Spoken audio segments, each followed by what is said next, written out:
بسم اللہ الرحمن الرحیم۔ نکاح کی فضیلت کا بیان۔ اللہ تعالیٰ نے سورۃ النساء میں فرمایا ہے کہ تم کو جو عورتیں پسند آئیں ان سے نکاح کر لو۔ حدیث نمبر 5063۔ سیدنا انس بن مالک رضی اللہ تعالیٰ عنہ سے روایت ہے، انہوں نے کہا 3 آدمی نبی صلی اللہ علیہ وآلہ وسلم کی ازواج مطہرات کے گھروں کی طرف آئے تاکہ وہ نبی صلی اللہ علیہ وآلہ وسلم کی عبادات تک متعلق معلومات حاصل کریں۔ جب انہیں اس کی خبر دی گئی تو انہوں نے اسے کم خیال کیا، کہنے لگے ہمارا نبی صلی اللہ علیہ وآلہ وسلم کی عبادات سے کیا مقابلہ، اللہ تعالیٰ نے آپ کے تو اگلے پچھلے گناہ بخش دیے ہیں۔ چنانچہ ان میں سے ایک نے کہا میں ہمیشہ رات میں نماز پڑھتا رہوں گا، دوسرے نے کہا میں ہمیشہ روزے سے رہوں گا اور افطار نہیں کروں گا، تیسرے نے کہا میں عورتوں سے علیحدگی اختیار کروں گا اور کبھی نکاح نہیں کروں گا۔ اتنے میں رسول اللہ صلی اللہ علیہ وآلہ وسلم ان کے پاس تشریف لے آئے اور آپ نے ان سے پوچھا کیا تم نے یہ باتیں کہی ہیں؟ خبردار، اللہ کی قسم میں تمہاری نسبت اللہ سے زیادہ ڈرنے والا ہوں اور تم سب سے زیادہ پرہیزگار ہوں، لیکن میں روزے رکھتا ہوں اور افطار بھی کرتا ہوں اور نماز بھی پڑھتا ہوں اور سوتا بھی ہوں، اس کے علاوہ عورتوں سے نکاح بھی کرتا ہوں۔ جس نے میری سنت سے آراز کیا وہ مجھ سے نہیں ہے۔ حدیث نمبر 5064۔ سیدنا عروہ بن زبیر سے روایت ہے، انہوں نے سیدنا عائشہ رضی اللہ تعالیٰ عنہا سے اللہ تعالیٰ کی اس فرمان کے متعلق سوال کیا، اور اگر تمہیں اندیشہ ہو کہ تم یتیم بچیوں کے ساتھ انصاف نہ کر سکو گے تو کوئی عورتیں تمہیں پسند ہوں، 2 خواہ 3 خواہ 4 سے تم نکاح کر لو۔ اگر تمہیں خطرہ ہو کہ تم انصاف نہیں کر سکو گے تو پھر ایک ہی کافی ہے، یا لونڈی جو تمہاری ملکیت میں ہو۔ اس صورت میں قوی امید ہے کہ تم ظلم و زیادتی نہیں کرو گے۔ سیدنا عائشہ رضی اللہ تعالیٰ نے فرمایا اے بھانجے، آیت کریمہ میں ایسی یتیم لڑکی کا ذکر ہے جو اپنے سرپرست کی پرورش میں ہو اور وہ اس کے مال و متاع اور حسن و جمال کی وجہ سے اس کی طرف مائل ہو اور اس سے معمولی حق مہر کے بدلے شادی چاہتا ہو، تو آیت کریمہ میں ایسے شخص کو یتیم لڑکی سے نکاح کرنے سے منع کیا گیا ہے۔ ہاں، اگر اس کے ساتھ انصاف کر سکتا ہو، پورا حق مہر دینے کا ارادہ رکھتا ہو تو اجازت ہے۔ بہرحال ایسے لوگوں کو حکم دیا گیا ہے کہ اپنے زیر پرورش یتیم بچیوں سے نکاح کرنے کے بجائے دوسری عورتوں سے شادی کریں۔ حدیث نمبر 5065۔ سیدنا علقمہ سے روایت ہے، انہوں نے کہا میں ایک مرتبہ سیدنا عبداللہ بن مسعود رضی اللہ تعالیٰ عنہ کے ہمراہ تھا کہ ان سے سیدنا عثمان بن عفان رضی اللہ تعالیٰ عنہ نے منا میں ملاقات کی اور انہوں سے کہا اے عبد الرحمن، مجھے آپ سے کام ہے۔ پھر وہ دونوں تنہائی میں چلے گئے۔ اس دوران سیدنا عثمان بن عفان رضی اللہ تعالیٰ عنہ نے ان سے کہا اے عبد الرحمن، کیا آپ پسند کریں گے کہ ہم آپ کا نکاح کسی کنواری لڑکی سے کر دیں جو آپ کے گزشتہ ایام کی یاد تازہ کر دے؟ چونکہ سیدنا عبداللہ بن مسعود رضی اللہ تعالیٰ عنہ اس کی ضرورت محسوس نہیں کرتے تھے، اس لیے انہوں نے مجھے اشارہ کیا اور کہا علقمہ ادھر آؤ۔ جب میں ان کی خدمت میں پہنچا تو وہ یہ کہہ رہے تھے اگر آپ کا پروگرام ہو تو نبی صلی اللہ علیہ وآلہ وسلم نے ہم سے فرمایا تھا اے نوجوانوں کی جماعت، تم میں سے جو بھی شادی کی طاقت رکھتا ہو اسے نکاح کر لینا چاہیے، اور جو نکاح کی طاقت نہ رکھتا ہو وہ روزے رکھ لے، کیونکہ اس سے نفسانی خواہشات ٹوٹ جاتی ہیں۔ حدیث نمبر 5066۔ سیدنا عبداللہ بن مسعود رضی اللہ تعالیٰ عنہ سے روایت ہے، انہوں نے کہا ہم نوجوان رسول اللہ صلی اللہ علیہ وآلہ وسلم کے ہمراہ رہا کرتے تھے، ہمارے پاس کچھ نہیں ہوتا تھا۔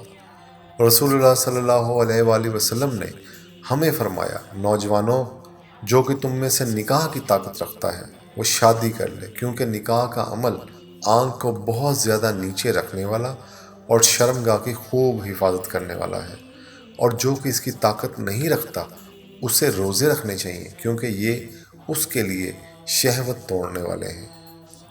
حدیث نمبر 5067، حضرت عطا سے روایت ہے، انہوں نے کہا ہم ام المومنین سیدنا میمونہ رضی اللہ تعالیٰ عنہ کے جنازے میں سیدنا ابن عباس رضی اللہ تعالیٰ عنہ کے ہمراہ تھے، جو مقام صرف میں پڑا گیا۔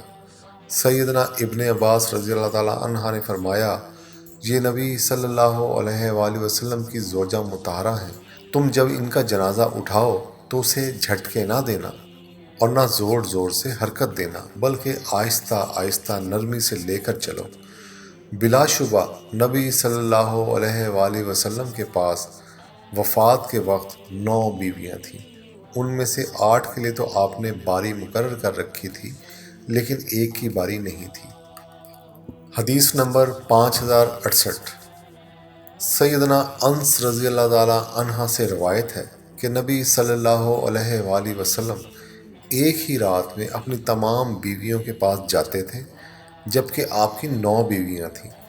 امام بخاری رحمۃ اللہ علیہ نے کہا، مجھ سے خلیفہ بن خیاط نے بیان کیا، ان سے یزید بن زرع نے، ان سے سعید نے، ان سے فتادہ نے، ان سے سیدنا انس رضی اللہ تعالیٰ عنہ نے بیان کیا، انہوں نے نبی کریم صلی اللہ علیہ وسلم کی پھر سے یہی حدیث بیان کی۔ حدیث نمبر 5069، سیدنا سعید بن جبیر رضی اللہ تعالیٰ عنہ سے روایت ہے، انہوں نے کہا کہ مجھے سیدنا ابن عباس رضی اللہ تعالیٰ عنہ نے دریافت کیا، کیا تم نے شادی کر لی؟ میں نے کہا نہیں۔ انہوں نے فرمایا، شادی کر لو، کیونکہ اس امت کے لیے جو بہترین شخص تھے ان کی بہت سی بیویاں تھیں۔ حدیث نمبر 5070، سیدنا عمر بن خطاب رضی اللہ تعالیٰ عنہ سے روایت ہے، انہوں نے کہا نبی صلی اللہ علیہ وآلہ وسلم نے فرمایا، عمل کا ثواب نیت کے مطابق ہوگا، اور ہر شخص کو وہی کچھ ملے گا جس کی اس نے نیت کی ہے۔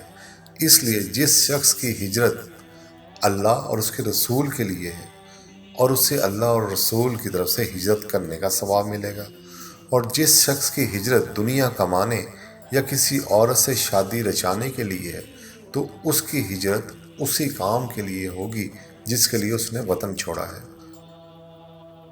حدیث نمبر 5071، سیدنا عبداللہ بن مسعود رضی اللہ تعالیٰ عنہ سے روایت ہے، انہوں نے کہا ہم نبی صلی اللہ علیہ وآلہ وسلم کے ہمراہ جہاد کیا کرتے تھے، جبکہ ہمارے ساتھ بیویاں نہ تھیں، اس لیے ہم نے عرض کی، اللہ کے رسول کیا ہم خود کو کھسی نہ کر لیں؟ آپ نے ہمیں اس سے منع فرما دیا۔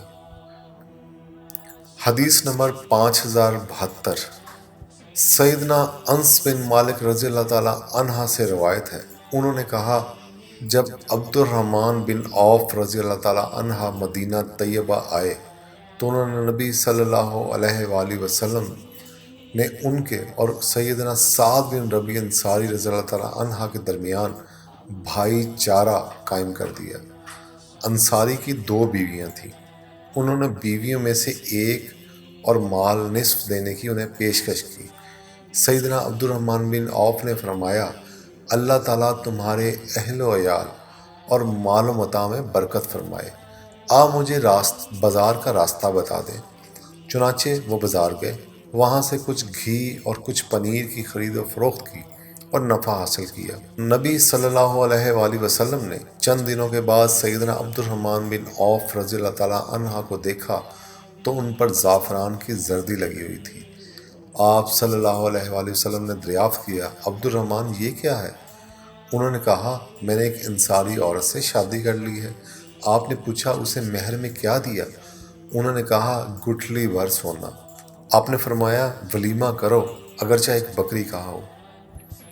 حدیث نمبر 5077، سیدنا عائشہ رضی اللہ تعالیٰ عنہ سے روایت ہے، انہوں نے کہا میں عرض کی، اللہ کے رسول صلی اللہ علیہ وآلہ وسلم آپ مجھے بتائیں کہ اگر آپ کسی وادی میں پڑاؤ کریں، وہاں ایک درخت ہو جس میں اونٹ چر گئے ہوں، اور ایک ایسا درخت سے اپنے اونٹ کو کھلائیں گے، تو آپ نے فرمایا اس درخت سے جو کسی اونٹ کو نہ کھلایا گیا ہو۔ سیدنا عائشہ رضی اللہ تعالیٰ کا اشارہ اس طرف تھا کہ رسول اللہ صلی اللہ علیہ وسلم نے ان کے علاوہ کسی کنواری لڑکی سے نکاح نہیں کیا۔ حدیث نمبر 5078۔